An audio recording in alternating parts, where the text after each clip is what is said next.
실공쌤의 옛날 이야기. 봄을 잃어버린 나간 왕소군. 구독과 좋아요도 꼭 눌러주세요. 오늘은요, 국가의 평화를 위해서 고향을 등지고 추운 북방으로 팔려가야 했던 중국의 4대 미녀 왕소군의 이야기를 들려드리려고 해요. 그녀는 자신의 국가 전한에게는 평화를 주었고요. 또 다른 국가 흉노에게는 풍요와 번영을 주었어요. 그녀를 만나려면 전한시대 11대 왕 원제 때로 가야 합니다. 한나라 원제 때 전국에 후궁 모집을 했대요. 그때 수천 명의 궁녀가 선발이 되었대요. 이때 본명이 왕장인 왕소군도 18살의 나이로 후궁으로 선발이 되었습니다. 그런데 문제가 생겼죠. 황제는 수천 명에 이르는 궁녀들을 다 파악을 할 수가 없었어요. 그래서 모연수 같은 화공들을 시켜서 궁녀들의 초상화를 일일이 그리라고 했대요. 이 원제란 왕이 어떤 왕이었냐면요. 한나라 제11대 황제였거든요. 유교를 공식적인 통치 이념으로 정착시켜서 그런데 많은 노력을 기울였고 또 유학자들을 중용을 많이 했대요. 하지만 환관들의 득세를 막지 못해서 결국은 한나라의 부패와 몰락을 그렇게 가속시킨 인물로 평가를 받습니다. 또 그 황후 집안이었던 왕씨 일가에게 너무 막강한 권력을 줘요. 그래서 이 왕씨 일가가 정부를 장악하게 됐는데요. 그러니까 우리나라도 그랬듯이 나라의 기강이 바로 서지 못한 채로 너무 길게 그 흐름이 이어져요. 그래서 그의 아들 성제 때가 되면요. 그 처남이었던 왕망에게 이 나라를 빼앗기게 됩니다. 이 성제는요, 제가 나중에 그의 애첩인 조비현의 이야기와 함께 옛날 이야기로 들려드릴 예정이에요. 친자식까지 죽인 그런 왕이었거든요. 어쨌든 이 왕망에 의해서 이 한나라가 멸망을 하게 돼요. 안타깝죠? 이 원제가 황제였던 이 시절 많은 궁녀들이 앞을 다투어서 화공한테 어떻게 하면 예쁘게 그려질까 이렇게 방법을 궁리하기 시작했겠죠. 그래서 경쟁을 하기 시작했어요. 선물도 주기 시작하고 가서 아부도 하고 그렇게요. 특히 그 화공 중에 모연수라는 화공은요. 노골적으로 많게는 10만 전, 적게는 5만 전 정도의 뇌물을 바치라고까지 했대요. 이렇게 자기한테 재물도 바치고 또 아부도 하고 이런 궁녀들의 모습만 아름답게 그려서 황제한테 올려줬으니까 문제가 많았던 것 같아요. 우리의 오늘의 주인공 왕소군은요, 굉장히 뛰어난 용모를 가지고 있었대요. 그런데 어찌된 일인지 한 번도 황제를 만날 수가 없었대요. 왜냐하면요, 그녀는요, 굉장히 가난했대요. 그래서 뇌물을 줄 수가 없었고요. 또 성격도 자존심이 매우 강해서 이 모연수 같은 화공에게는 아부도 하지 않고 그렇게 하다 보니까 입궁한 지 5년이 지나도록 황제에게 간택되지 못했대요. 참 뇌물도 주지 않고 거기다가 와서 아부를 하거나 부탁도 하지 않는 그녀가 굉장히 잘난 척하는 것처럼 보였는지 이 화공들은요 마음에 안 들었나 봐요. 그녀를 굉장히 악의적으로 매우 추녀로 그리고요.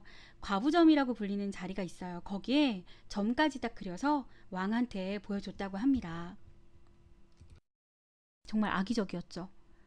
근데 왜 그녀가 그렇게 잘난 척하는 것처럼 보였냐면요. 왜 그 승은을 입지 못했고 또 돈도 없었잖아요. 그래서 궁에서는 사실 이제 허드렛 일만 해야 되는 낮은 신분이었어요. 그런데도 몸도 고달프고 힘들었을 텐데 항상 독서라던가 서예, 가무 이런 것들을 익히면서 자기 자신을 끊임없이 가꿨대요. 그래서 그런 일을 게을리하지 않았기 때문에 소인배들 눈에는 그렇게 보였을 수도 있었을 것 같아요. 그럼 왕소군은 얼마나 예뻤을까요? 지난 시간에 왜 서시의 별명이 치머였다라고 이야기를 해드렸죠. 정말 아름다워서 물고기도 가라앉았다라고 해서 지어졌다고요. 왕소군도 서시 못지않은 별명이 있어요. 바로 나간입니다. 그녀가 타는 그 비파 소리를 듣고요. 그녀를 이렇게 바라보게 된 날아가던 기러기가 그 미모에 그만 넋이 나가서 땅으로 떨어졌다고 해서 나간이라는 별명을 얻었다고 해요. 그러니까 나간, 기러기도 넘어뜨린다 이런 뜻이죠. 그녀가 흉노로 가는 날에 일화라고 하니까요. 왜 그런 일이 일어나게 됐는지 궁금하시죠? 알려드릴게요. 어느 날 흉노의 왕 호하냐 선우가 한나라로 찾아옵니다. 그리고 그 한나라에 혼인하친을 청해요. 사실 흉노와는요, 한 100년 정도 굉장히 오랜 시간 동안 전쟁을 했어요. 그래서 사이가 굉장히 불안정한 상태였죠. 그래서 친선 관계를 돈독하게 할 필요가 있었기 때문에 황제 입장에서는 거절을 할 수가 없었습니다. 이런 흉노족 같은 오랑캐들이 자꾸 변방을 침입하잖아요.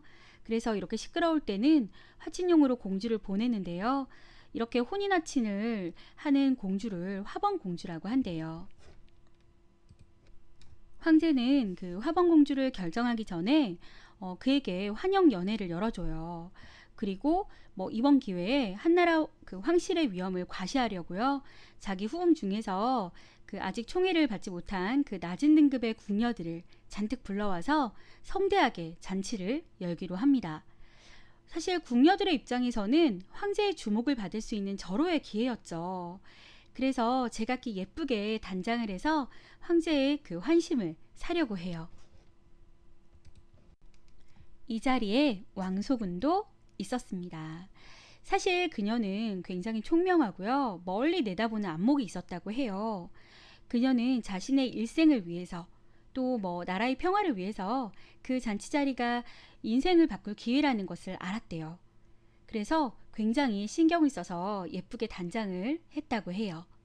예쁜 궁녀들이 막 줄지어서 들어오니까 이 호하냐는 한참 동안 막 넋을 잃고 바라보고 있다가 그 중에서 절색의 미인을 발견하게 됩니다. 바로 왕소군이었죠. 그녀를 본 그 흉노의 왕 호하냐는요, 갑자기 의미심장하게 이렇게 이야기를 합니다. 황제의 사위가 되기를 원하지만 꼭 공주가 아니더라도 괜찮다. 궁녀 중에 내 마음에 드는 한 명이면 자기는 만족한다. 이렇게 말해요. 연회장에 있던 황실의 후궁들과 공주들은요, 사실 내심 기쁘죠. 또 황제 입장에서는 듣던 중 반가운 말이었고요. 굉장히 먼 북방으로 그곳은 또 굉장히 춥잖아요. 또 오랑캐에게 종실의 공주를 주는 것보다는 많은 궁녀 중에서 한 명을 보내는 건 사실 덜 번거로운 일이니까요.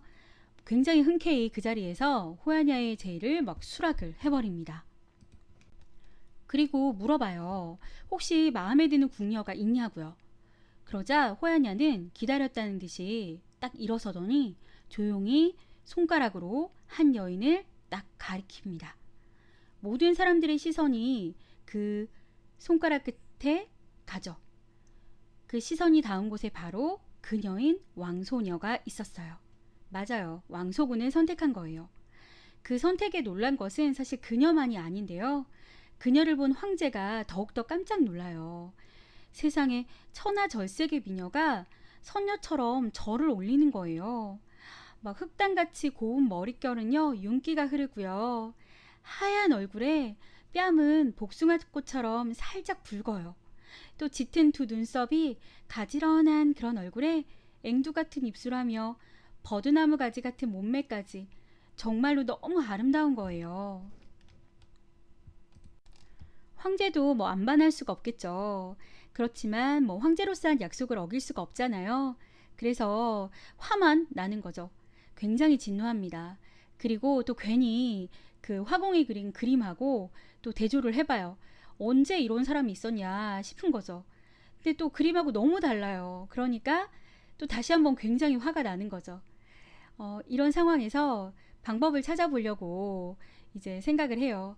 그래서 혼수 준비 핑계를 대요. 혼수가 준비가 덜 됐다. 이런 핑계로 3일을 버팁니다.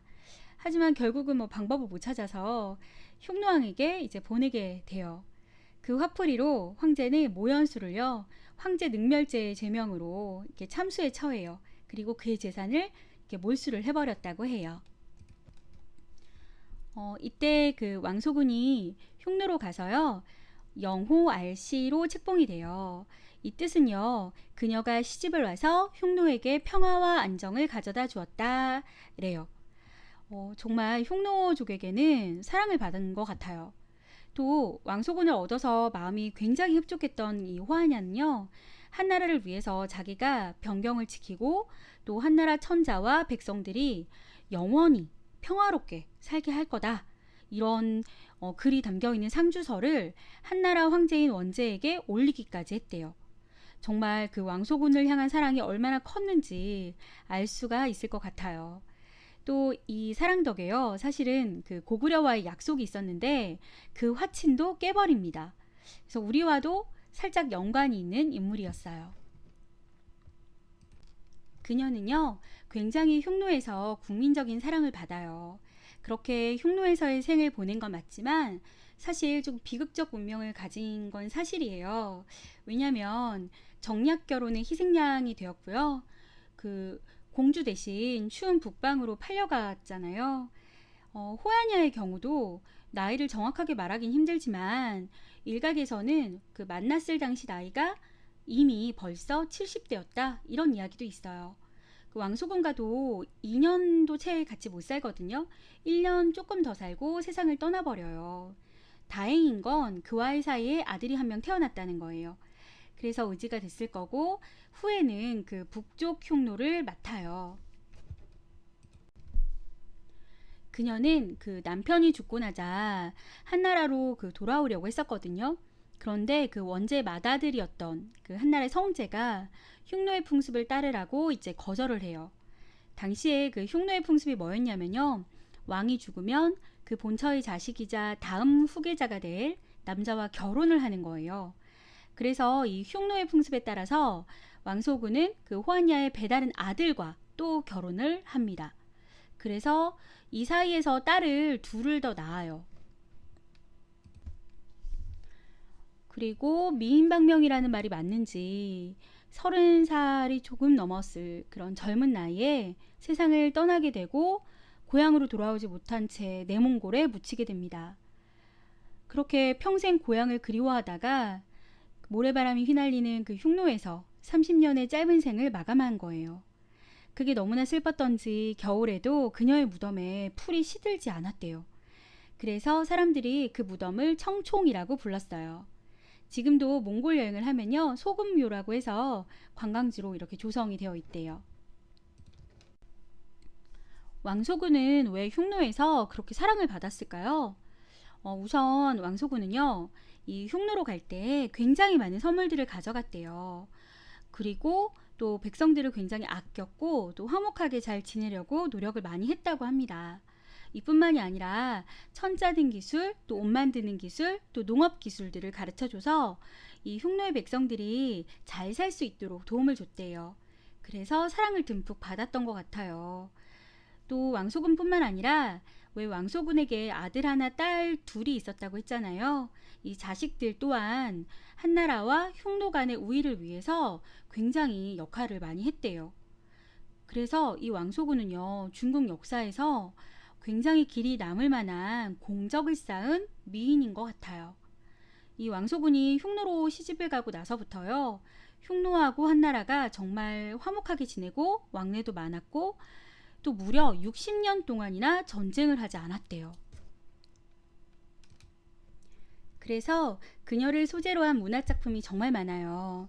그 중에 대표적인 시로는 두보의 영해고적 우수라던가 이방원의 세상곡, 백거희의 왕소군, 상관이 왕소군, 왕한석의 명비곡, 이태백의 시들, 구구절절 정말 슬프고 아름답게 쓰여져서 현재까지 남아 있습니다.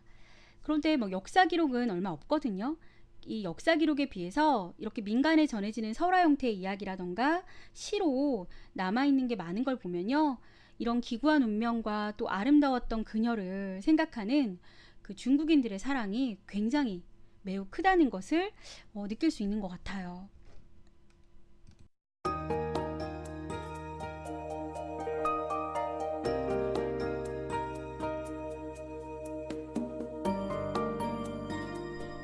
구독과 좋아요도 꼭 눌러주세요.